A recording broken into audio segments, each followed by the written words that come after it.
Hello, everyone. Welcome to Community Bookstore's virtual event series. My name is Noah Mintz. I'm the store's event coordinator. Community Bookstore is celebrating over 50 years in business, and we credit the continued support of readers and writers for that milestone. So thank you for spending the evening with us. I'm thrilled today to welcome Ayanna Lloyd Banwo for the US release of her debut novel, When We Were Birds, in conversation with Tricia McCarter. Now to some housekeeping before I introduce our guests. We've enabled Zoom's auto-transcribe setting. So if your version of Zoom is up to date, click the live transcription button at the bottom of your screen to enable closed captions. If you have any questions for tonight's guests, please click on the Q&A button, which is also on the bottom of your screen.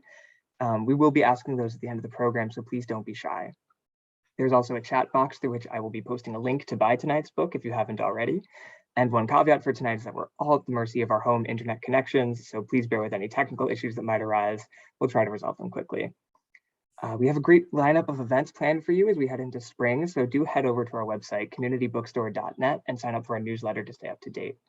One that I want to point out in particular is next Wednesday, March 23rd. We're thrilled to welcome Abby Seif for her book, Troubling the Water, A Dying Lake and a Vanishing World in Cambodia. She'll be in conversation with Gabriella Burnham, and that program is up on our website now and taking registrations.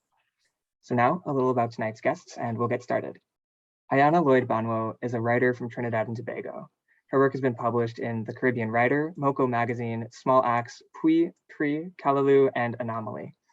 She is a graduate of the MA in Creative Writing program from the University of East Anglia and is now a postgraduate researcher in critical creative writing at UEA. When We Were Birds is her first novel. And Tricia McCarter is the founder of the website Here We Read for Fun, where she reviews books written by African and Caribbean authors and interviews allies of African and Caribbean literature. So now without any further ado, I will hand it off to you, Ayanna and Tricia. Thank you so much for joining us. Hi. Hello, everyone. Welcome, and thank you so much for joining us this evening. Thank you to Community Bookstore for hosting us this afternoon. Everyone, I appreciate you being here. And please help me welcome Ayanna Lloyd Banwo. Ayanna, welcome and nice to meet you virtually. Thank you so much. Nice to meet you. You know, we've been chatting away, and this is the first time we've properly spoken. We've interacted through Insta. And you know what? In this virtual environment, it's almost as if now it's become a norm for you to know people virtually without even having met them physically. So don't be surprised if I meet you on Frederick Street and you're just running like up one another in the middle of Frederick Street. People would be like, them know each other a long time. Them know each other like that. Those kinds of things happen in this kind of pandemic world. But congratulations on the publication of your first novel, When We Were Birds. It was released in the UK. I have my UK copy here that came out in February. And we are all here to help you celebrate the US publication. And When We Were Birds. So how has all of this been for you? How has this experience been? Oh, insane in very, very good ways. You know, I feel almost embarrassed to be one of those people who have had an excellent pandemic.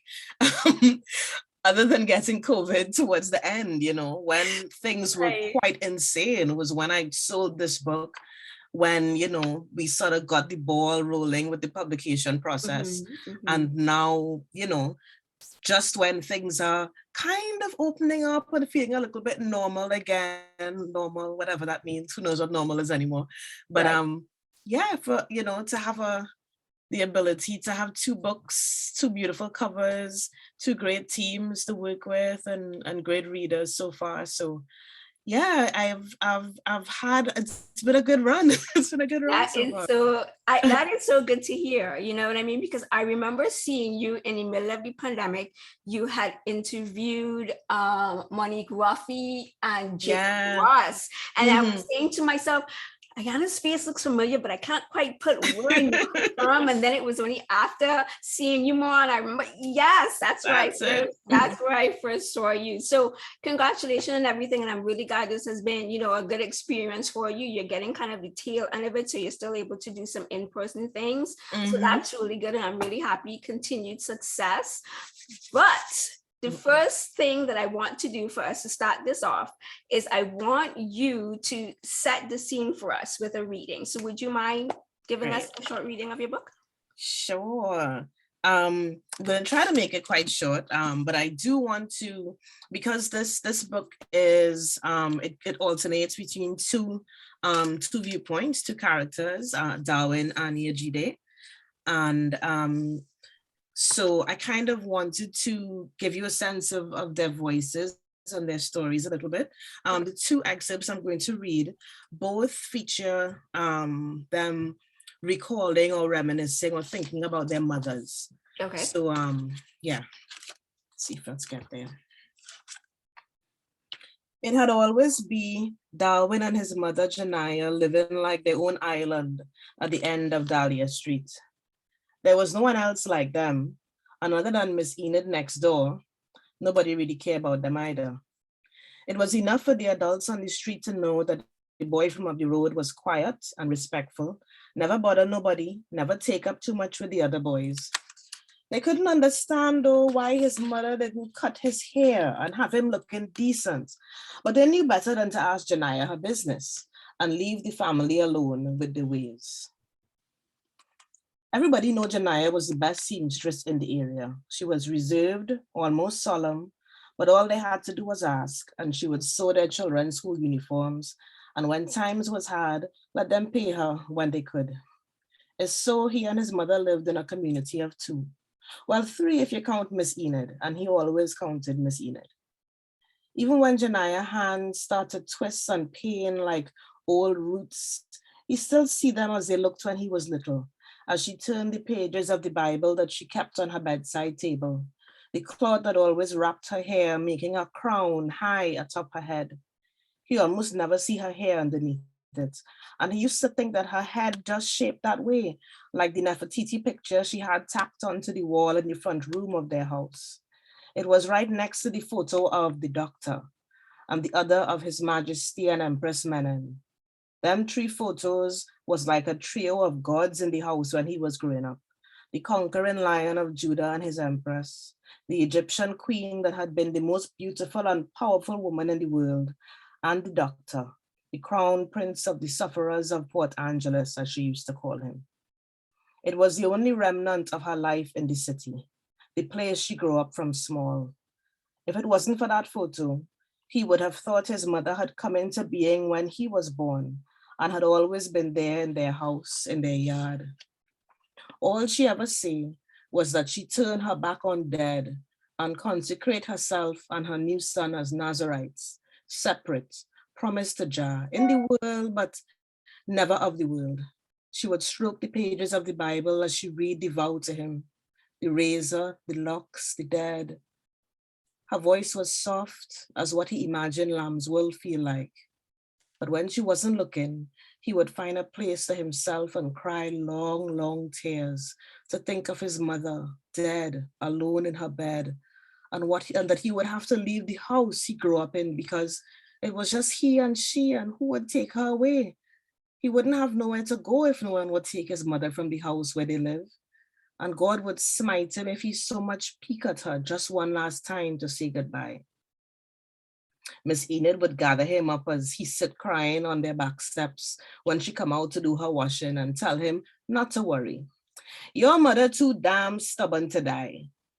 And she would stroke his head and give him a piece of pone to eat.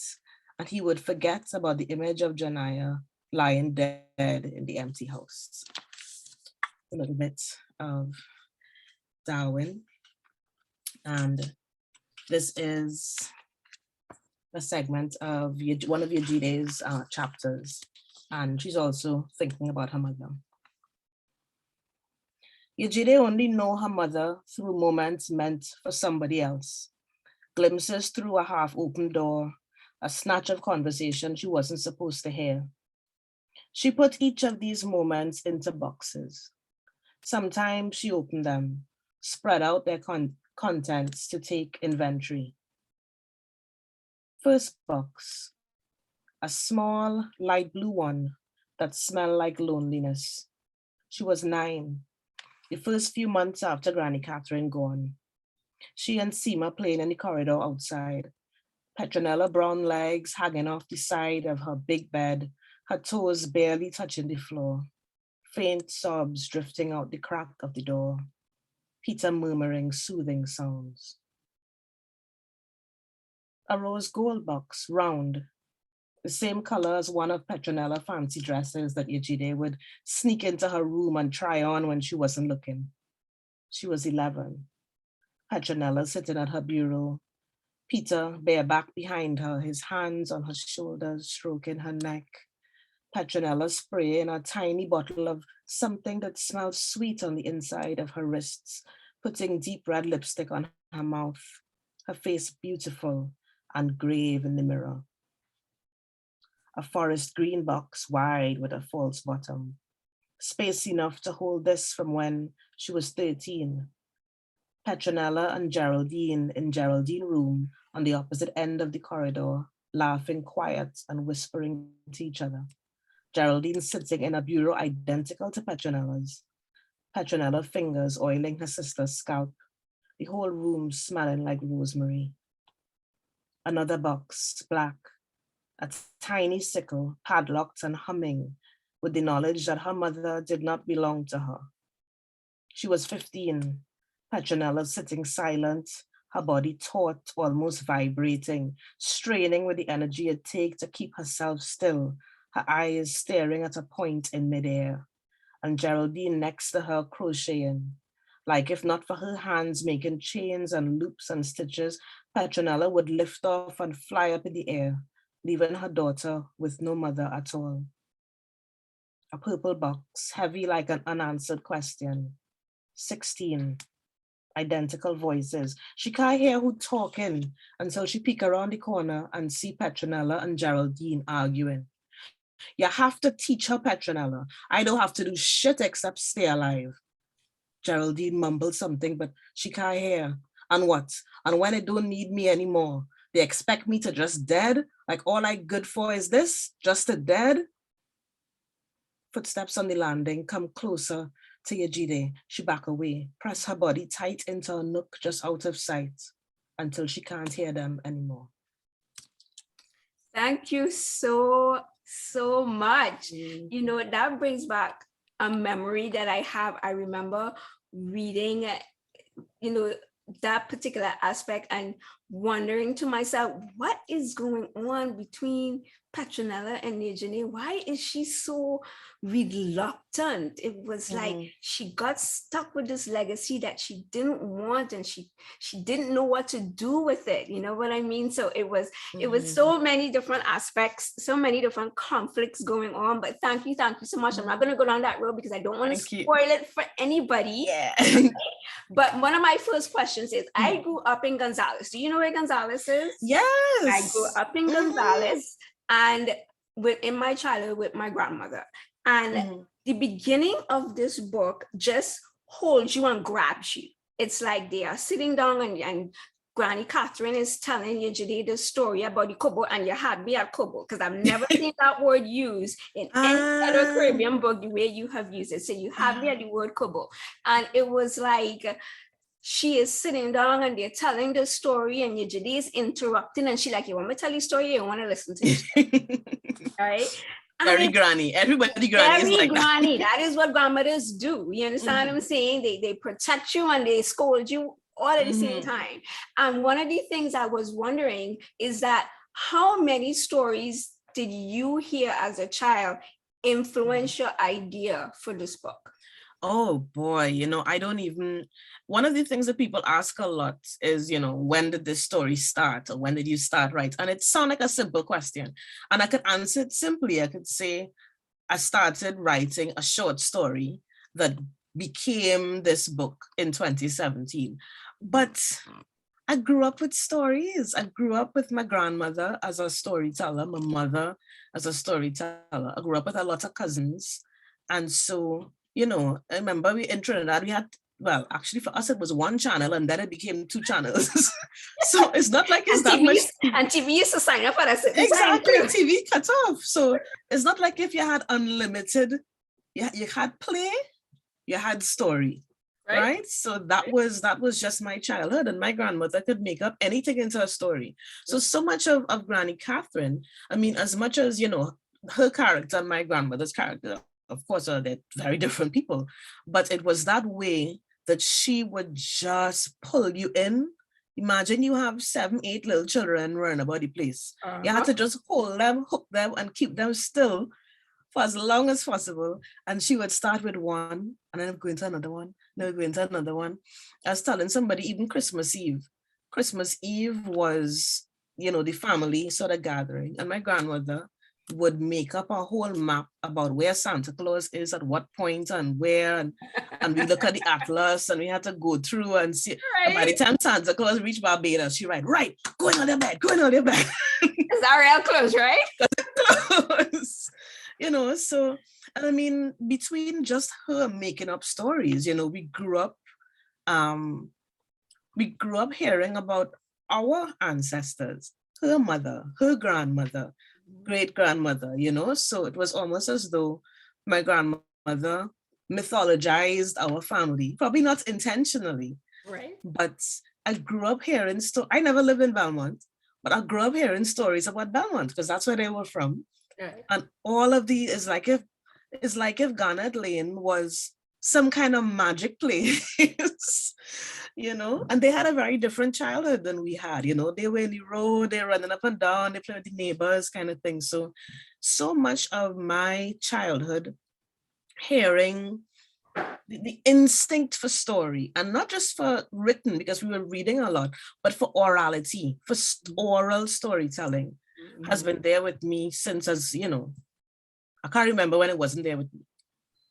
No, and that is so true. And as we're sitting here talking, my grandmother had a way where she used to make up names for illnesses. So she would cook something and it was slung in the fridge, and she would say, "Do you that? That would get Gwen a coffee." I was like, what? And I remember the first time I said that to somebody, they were like, "Spell that."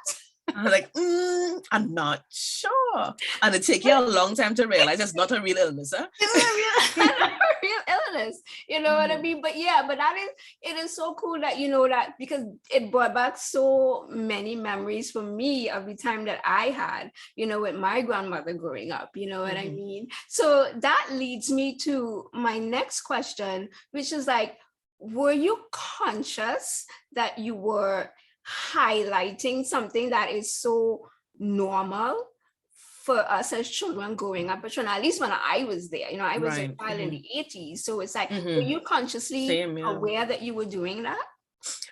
As far as you could be conscious of anything, any kind of creative process, I mean, it's a combination of two things. For me, there is the, how to explain this? Okay, think of, you're kind of groping towards something in the dark. You kind of know you put on something in a corner in the house, but the house dark, and you're just kind of feeling your way with a vague idea of what you're trying to reach towards, right?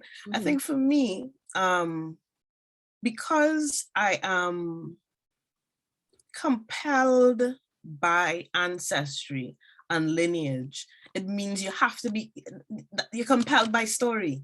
The two things are the same. Stories are how we keep family histories. Stories are how civilization keeps itself together, that tells us where we are from, that tells us, what I mean? So I knew that that I'm writing in that garden. It is just, at what part of the garden is the story going to come from? Right. You know what I mean? Because the theme or the ideas or the concerns is not narrative, it's not the story. Right. So the garden is that, but you're just never sure until you're writing your way through it. Where's the story? Where's the characters? Who is the vehicle to tell these things or to talk about these things? So, I mean, conscious in that I'm the one who's writing it, but also kind of instinctive, because you're just kind of feeling your way around to figure out, okay, what it is I'm doing, what is the story here, And that's such a funny thing. I remember listening to Sherry Jones, and it's only just dawned on me in talking to authors and listening to authors over the last year that a lot of time I'm thinking to myself, okay, there's a detailed plan as to how this is going to go. We're going to do this, we're going to do this, we're going to talk about this character, they're going to see. That's just not how this works. You know what I mean? I mean, for some writers, I mean, some writers will say that they have detailed plans, but I suspect that those detailed plans come after a long time of doing that same fishing around, thinking around, reading around, turning things around. And then at some point you say, right, I kind of need to get down a structure. Right. And then maybe the structure halfway through you say, yeah, that's really not the structure. The story. And like you said, groping around in the dark in a garden and you're just trying to figure it out. And I have a new appreciation for writers because now I understand this is not easy to do. You know what I mean? So give authors their flowers and their grace, you know what I mean? And read their work. So two of the strongest themes for me with this book was ritual and legacy. And I felt like every part of Port Angeles culture, you know, had a ritual and a family legacy that is being passed down through matriarchal lines on Yejide's side. You know, it's really prevalent in the book. So can you comment on the importance of legacy and ritual for you as an author in your book? Right.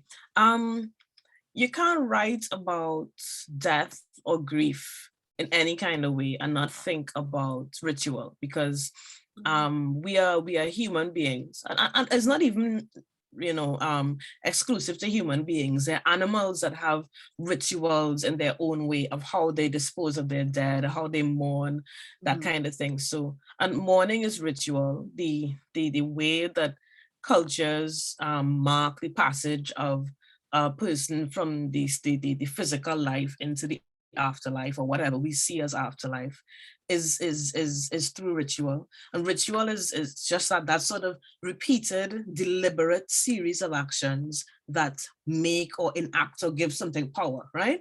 So I am my husband will tell me, he says, oh, yo, man, because I say I'm a juju woman. Like, I go outside, I see somebody looking funny by the house. I see they walk, so who's that? I don't call the police. I go and get some salt.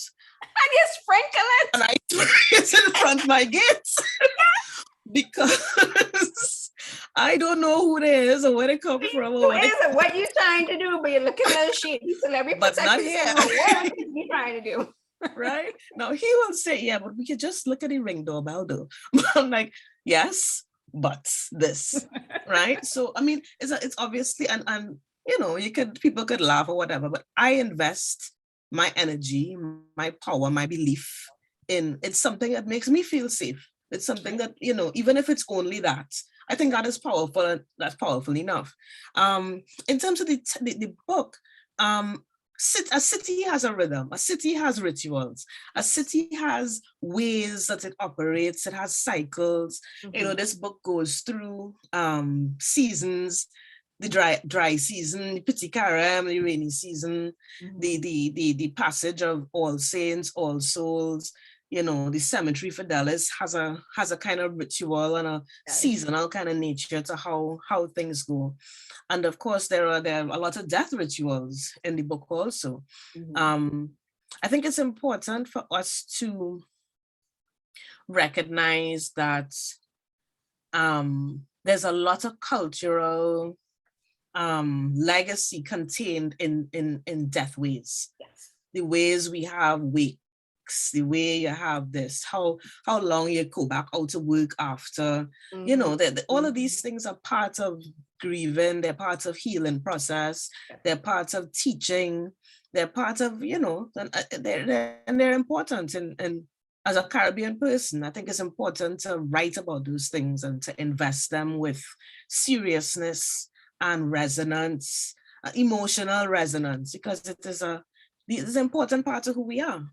No, and I totally agree with you. And you brought back a lot of memories for me, because I remember my grandmother used to make us light candles. We'd put it on the step, and there were other times we'd go to the cemetery and she would make us clean cemetery. You know how it is to pull grass out the heart, going in a cemetery, but then you haven't been there for years. But I remember us doing all of that, and you brought back, you know, a lot of memories of that for me. So let's talk about death. Because you tackle death in a way that focuses on the reverence of it. You know what I mean? And it, as opposed to focusing on violent crime that causes death, you went in the opposite direction, and you look at the reverence of it, the legacy of it, the rituals that you were just describing behind it. So what made you want to tackle death like this for your first book? I guess several things. Personally, I was dealing with deaths in my own family. So, you know, we had part of where I suppose the actual writing of this book came from was that, you know, we had a period of about 3 years where there was a death a year. And so, you know, you're in that space of I didn't start writing this book until a few years after that had happened. But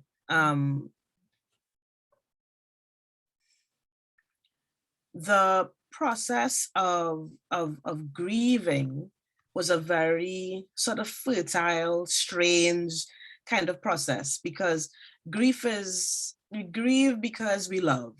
The dead hang around because they love. You know, there is that sense of anybody who has dealt with close family members or friends who have passed on. You know, there's, especially if it's like in a family home, it's almost like if they're there, there's still a kind of closeness in that first few days. You still haven't gotten used to the fact that this person is not going to walk through this door.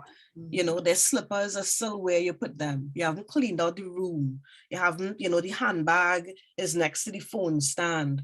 You know, so there are all of these very, very stark reminders of absence, but they're also reminders of presence. They're also presence. And I found that to be the fertile kind of creative space. Not necessarily taking my grief and splashing it on the page, but those physical reminders of presence, absence, kind of how that worked in the narrative to explore the spectral ghostliness. You know, in this book, there are a lot of ghosts, but you know, we have the shoes by the front door is a ghost, the handbag is a ghost, the hat hanging on the thing is a ghost. You know, so and as for the question about looking at death from the perspective of that reverence, as opposed to focusing on the means of death, because everything focuses on the means. You know, we could talk about body or we could talk about spirit, right? And we could do both, because in this novel, there, and how do I say this without spoilers? The presence of violent crime is very much there. Yes. But it is not the focus. You know, the focus is, for me anyway, and for this book, is what do we owe the departed? How do we bring them to peace? How do we bring ourselves to peace? Yes. You know, so that is a very good, that's a very good way to say it. How do we take responsibility for helping the dead get to where they need to be, if that is what you believe in? But also the process of making sure that that your rituals help you deal with your grief as well. So it's a duality happening here at the same time. People, you hear how deep we are in here. So you have to want to read this book. You understand what I'm saying? And it's so funny because a friend of mine from Jamaica, she and I were talking last night, and she's about a quarter of the way through the book, and she's like, I just read about what happened to Darwin when he, and I don't spoil it for anybody, he just got to Port Angeles. You know what I'm talking about. Yeah. She's like, and Yejide is going through so much on her mother's side. I can't wait for their lives to converge. I'm like, when that happen, call me. And talk about it then. You know what I mean? So people are excited, and you're right. And your book has such a strong, polished, mythical aspect to it. And a lot of people are writing fantasy these days. I'm not a big fantasy person personally, but you found a way to weave this into the fabric of Port Angeles, and you use a lot of imagination and creativity. And I wondered, what aspects of Trinidad culture did you tap into when you were writing those mythical scenes? So there was actually something that happened that was not mythical, but spiritual. I don't know if you remember when they were renovating the Red House, and they found, this was in 2013 or so, and they found bones in the foundations of the Red House. And when, of course, they brought in archaeologists, and so these were bones of Taino people, of our first peoples in Trinidad that were, I think the dates were between 1490 AD and 30. So this is even before colonialism, before the British. Exactly. This is old. You know, and after I had written this book, but that was one of the things that happened the year that my mother died. So some of these things are happening subconsciously. You're not sure how they're impacting you. But I think the idea that we live in a physical space, that we are on the bones of people who were here before us. Yeah. The Caribbean is not a new space, you know? Yeah. It is not new. We're talking thousands and thousands of years of civilizations. Of course, yes. People, exactly. So I think the beginning story that Granny Catherine tells Yejide is a homage to the idea of how old this place is. That there are stories and civilizations and wars and peace and whatever that have been happening in these islands for thousands and thousands of years. Yeah. And, you know, again, no spoilers, but by the time we get to the actual characters, particularly of Yejide's family, Darwin also, to some extent, we see how we look at people very surface. People have very deep roots, very deep responsibilities, very deep, the work that they have to do in the world is connected to things so much further than, you know. Yeah. So you're looking at somebody who's an ordinary humble, he's a grave digger. You ain't even seeing him. You don't know what work he has to do in the world. Yeah. You go into a shop, the lady who cuts in the cloth to make it whatever, you don't know what work she's doing in the world. No, you're right. You know, so I think from the sense of mythology was sort of looking at that idea of, okay, what are our antecedents? And for just a sense of just reading, I read a lot of indigenous Taino tales. You know, there's so many stories about not just what we call the Kobo, but vultures and the black vulture in South America has a lot of mythology, and so attached to it. It's seen as a sacred bird for a lot of cultures, simply because of the same reason why I think you and I the idea this is such a strange bird. This bird eats carrion, doesn't get sick, doesn't die. It has no real voice. It doesn't sing. It flies, but it don't look like it's supposed to fly. It's a kind of awkward looking bird. Yes. You know, so I think that was just thinking about the Kobo as a bird itself also just had so much room for thinking about, okay, what could I do with this? Mm-hmm. Yeah, you definitely grabbed me with that, because I remember when I was preparing my questions earlier in the week and I read that first couple of pages, you know, to my husband here, and he was like, and then we got into another conversation about folklore and this. I'm like, this man never reads nothing. You know what I'm saying? So I'm like, okay, you need here. Check it out. You need to read that. You know what I mean? So I found myself many times in this book, because you change names, you change place names. Right. And I found myself many times, she's talking about this Fidelis, but I'm singing like La Perouse, but it might be West End. I haven't been there in some decades, but I'm not really sure. And I found myself playing this game with myself, trying to figure out, what is she talking about? That's something like Petit Valley.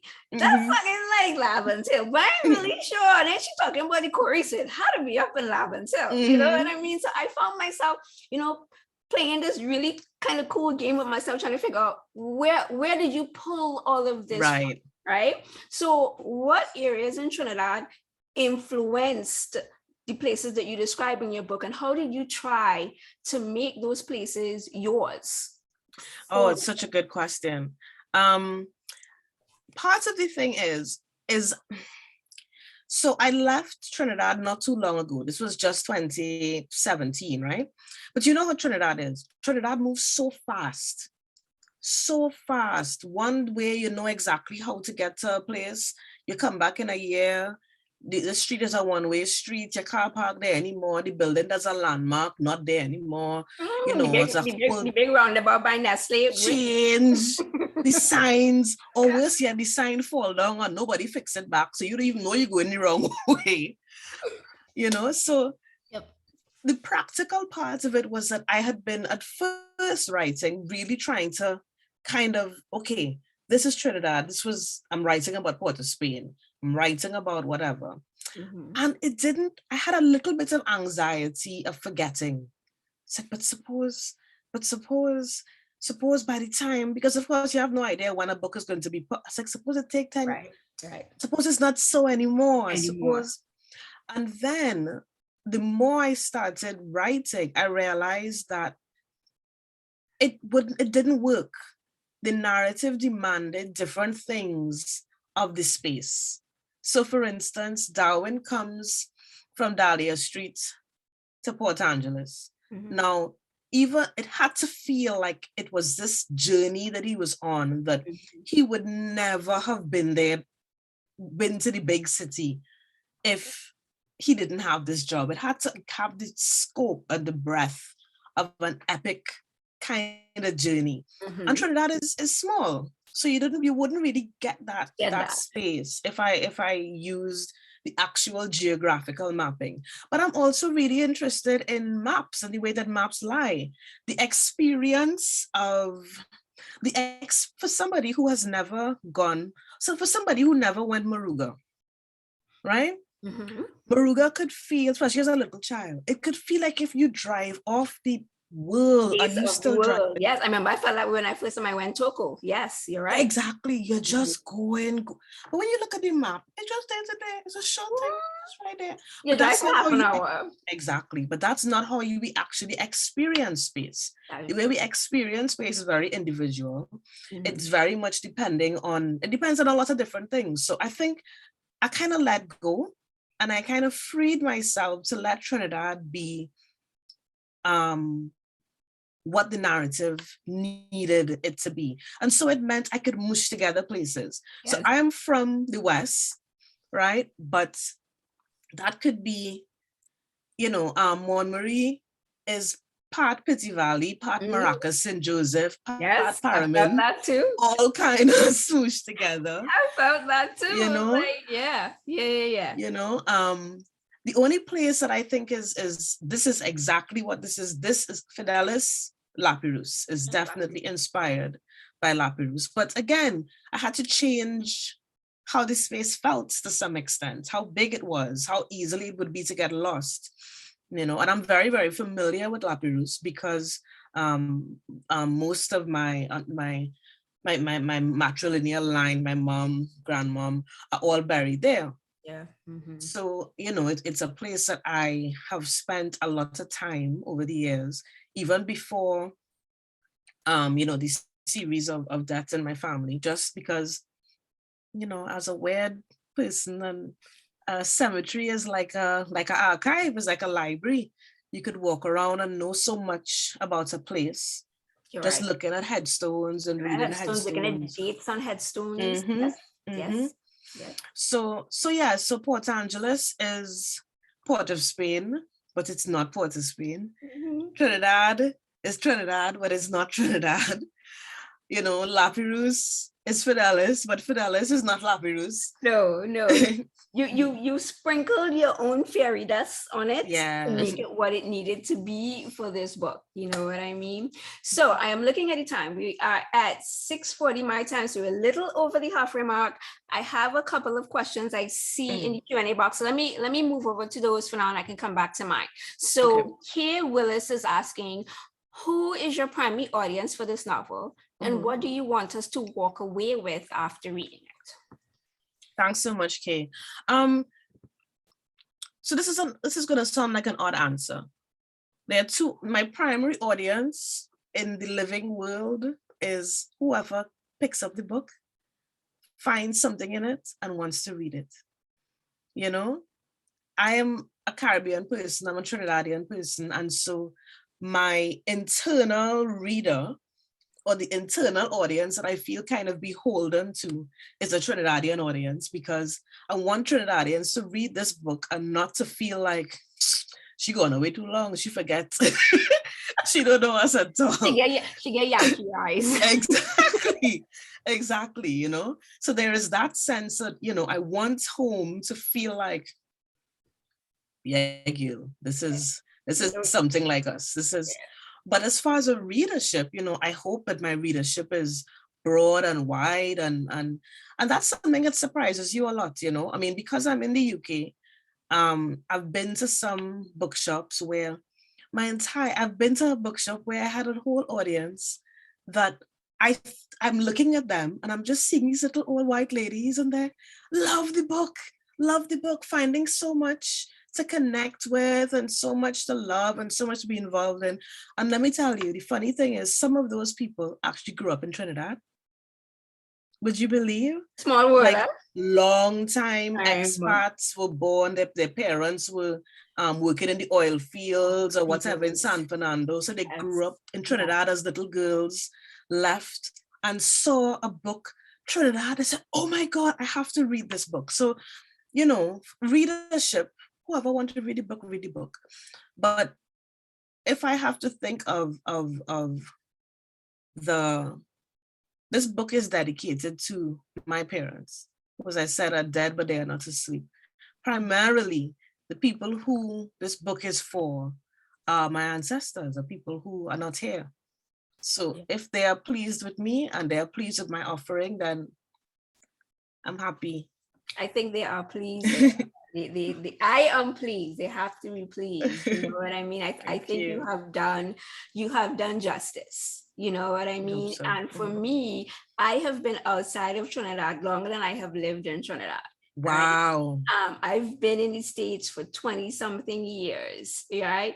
And I think over the last 2 years, I have become very conscious of the work coming out of the Caribbean, especially the work coming out of Trinidad, and the way that Trinidad is portrayed and the memories that it brings back for me. I will always be appreciative of the work that is coming out that makes, I can only speak for me, that made me remember where I came from, where I appreciate it, why I appreciate it. You know what I mean? So you're doing good work. You really, really are. And I'm very excited to see what you come up with next. You know what I mean? So another question that we have is, was it important to you to write a love story? Oh boy. So 2 things.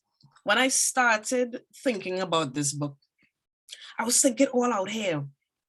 You know, Darwin and Yejide were very representative for me in a lot of ways of 2 different of the spiritual caretakers of death work and the physical. And they were I knew that they were important to each other. I knew that one was a catalyst that Yejide would be a catalyst for something in Darwin. And as I kept writing, I kept writing.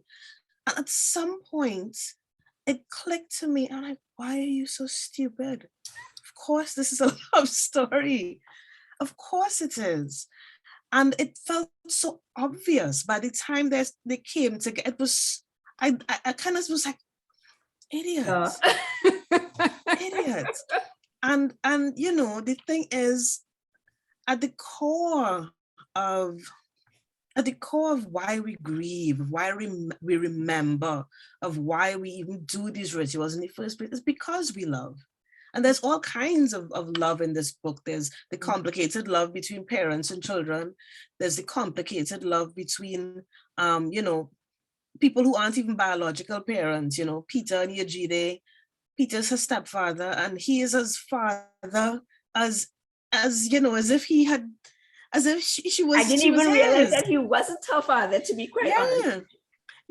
So it is, love is at the center of so much of this book. And I think that part of why it was surprising to me that it's because I think we sort of forget that at the core of us, that's such an important thing for our well-being, for our emotional, stability, or we kind of forget in this kind of intellectualizing of all of these things. And, by the time they met, it came down to like simple and good and earthy and right. And that's kind of, what was really going to anchor this story.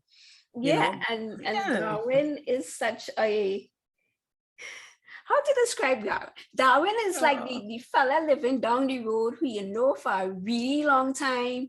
You know him, but you don't know it. You know what I mean? And his character, like you said, and I don't want to give away too much, he fits into the household so well with all of the other men that are there. And it's almost like he was destined to be there. Yes. Because of his character and what it is that she is going to need going forward.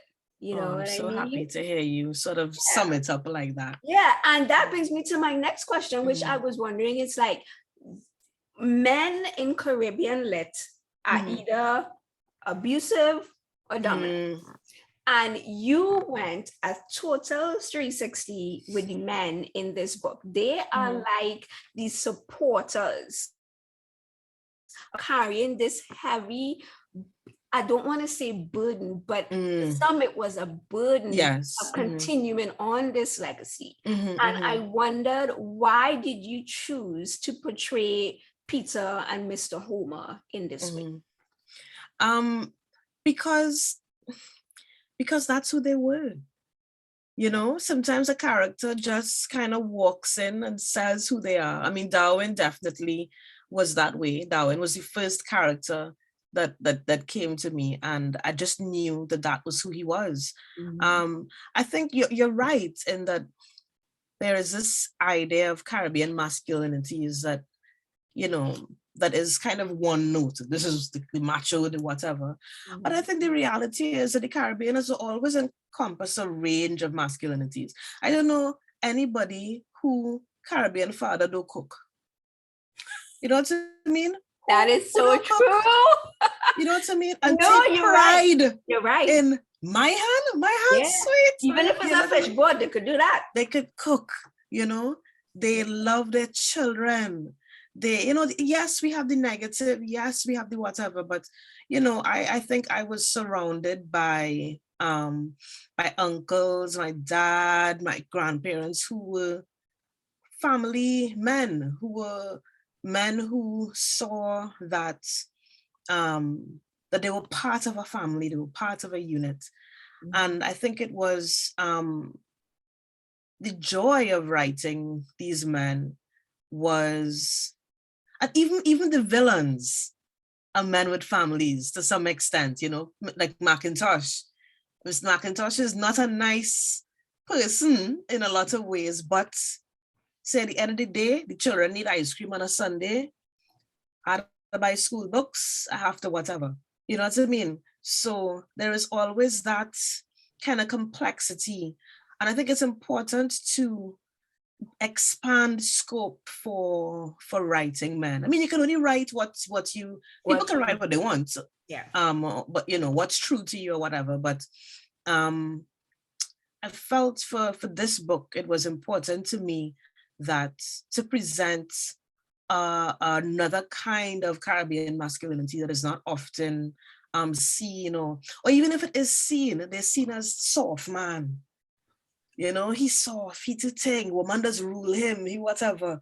And you know, I wanted to present that as something that was strength, the ability to step back, to serve, to help, to support, and to know that you have to be very, very strong to do that. Yes, yes.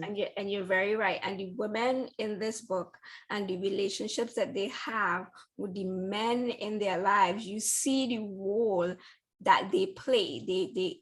They help them to carry it on. I'm going to be here. I'm going to support you. You have to do this. I understand why you have to do this. And that's also important too, that they had an understanding. It wasn't like, so why are you doing so? Because they understood that this is what they were here for. This was their purpose. And my purpose is to help support you get to wherever you need to go on this journey, without trying to spoil too much for everybody who have not read the book yet. Right. So we are in our last 10 minutes. I have a couple more questions. So I grew up with an uncle that was Rasta, and I had a lot of people around me who were Rasta in the sense that they had the hair, not necessarily the spirituality, because it's two different things. Yes. Right. So, and I was intrigued that you made Darwin and his mother Rastafarians, and that they embrace that lifestyle, but you did it in a kind of contemporary setting. How did that decision come about for you to do this in this way? Right. I guess similar to you. But I guess I have both. I have family who are Rastafari. That is their religion. You know, they live by that. And I also have, like me, I've had locks over the years. You know, 10 years cut. Yep. Now growing them back again. And it is my own personal spiritual mark, but I wouldn't say that, you know, I think the thing about Rastafari is, what I find so beautiful about it is that it's accommodating in a sense. You know, there are lots of people who have a bit, yes, this part is important to my spirituality, but not everybody who's Rasta will cut their locks after a funeral. Some will not go at all. Some will go, but just see that a go, and it is they reconcile themselves personally, how and that is them. But I think why it was important that Darwin was, why I knew he was, it was because just as a symbol. I think for me, Rasta man, Rasta woman was always that person who kind of stood for something. Yes. You know, was the resistance, was the person who stood against corruption, stood against what was negative, stood against what was dead, and was about what was life.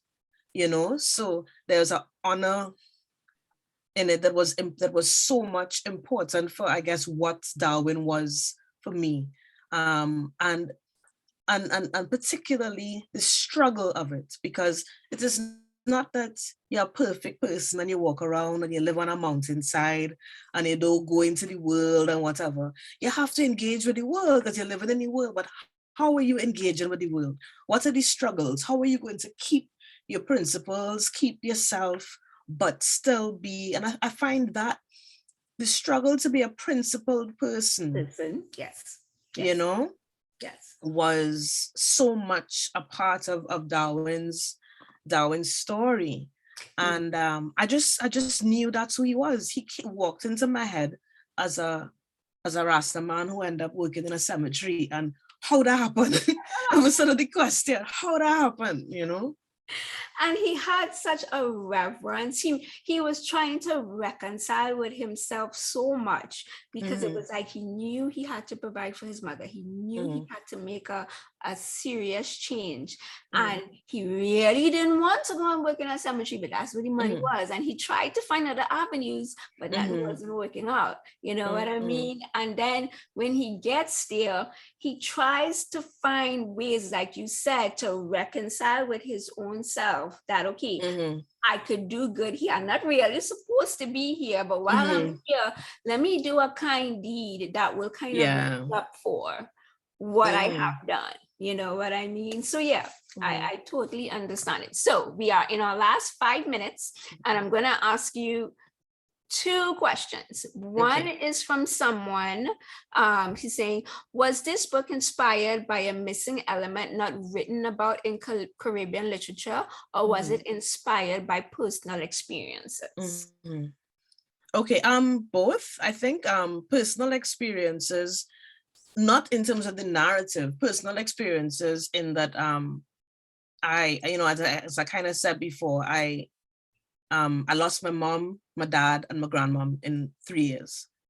So it meant that the space of grief and grieving and people who worked around death was very much just the space that my head was at, you know. So I mean, none of the characters are my family, none of the characters are me, but certainly anybody who has experienced a close family death will recognize some of the rituals, some of the experiences that Yejide sort of went through, will recognize Mr. Julius, will recognize, you know, they'll recognize grief in all its manifestations.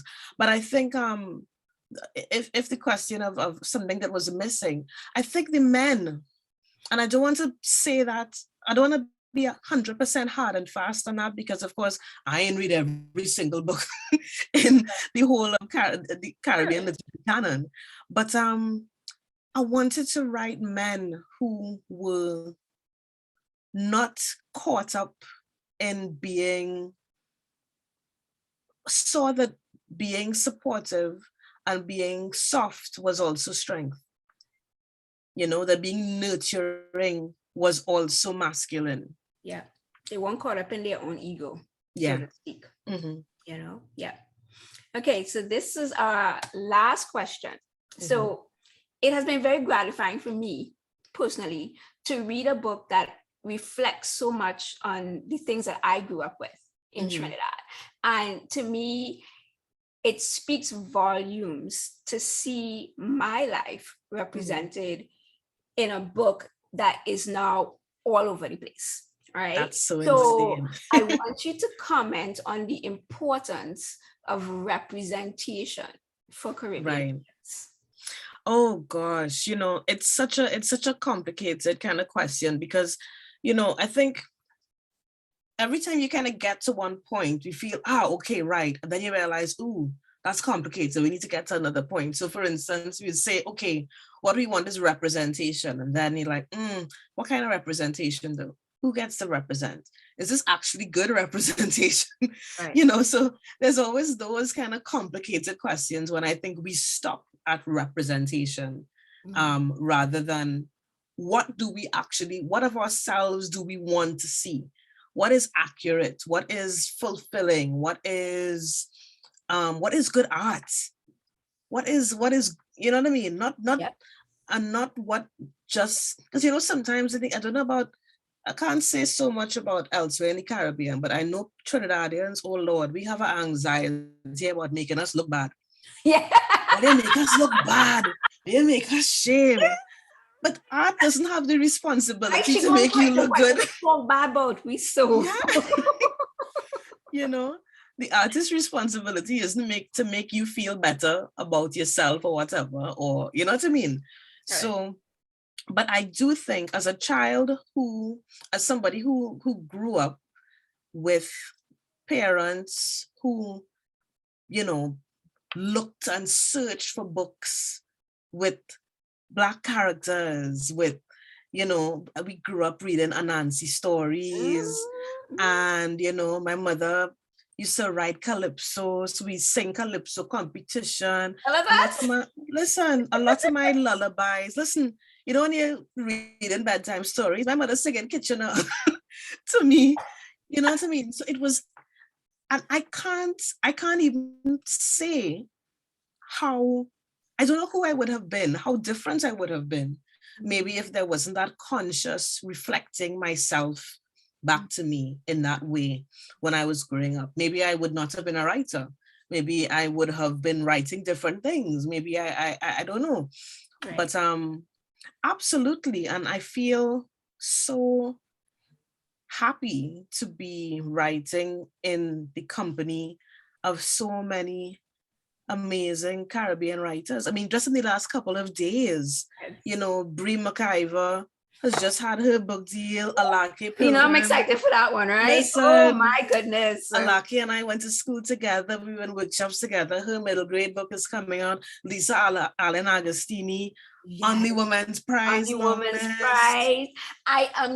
I am impatiently waiting for Jacob Ross to drop his next book in the series, and I keep looking and I keep searching. I'm like, okay, who knows Jacob? Where is it? Who do I need to talk to? Jacob, what's going on? It's coming this year. How can we send Jacob on a retreat just somewhere so he can write this next? We need to come up with funds and send you Barbados for a little while. I'm waiting to finish this series from him. Yes, because it's such an amazing series, isn't it?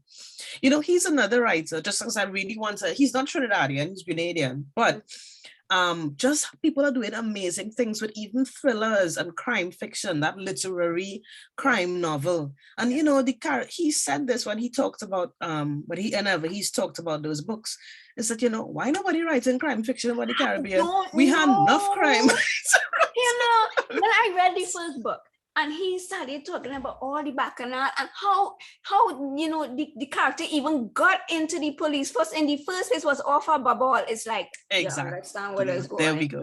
You get it. Yeah. And I don't know why people are not reading this, but people go read Jacob Ross. Go read Jacob Ross, Bone Readers, Black Rain Falling. Really, really amazing sequence. Yeah. So anyway, it's a great time for Caribbean literature. I'm happy to be a part of it. Good. Thank you so much. Okay, Noah, I know my time is up. I'm going to pass it back to you, Ayanna. Thank you for your time. I greatly appreciate it. You know, everybody, please go out, buy the new book. Right? He has 3 copies. You can get it from the UK. You can get it from the US. So thank you so much for your time and congratulations, you know, with all of this. Noah, back to you. Thank you.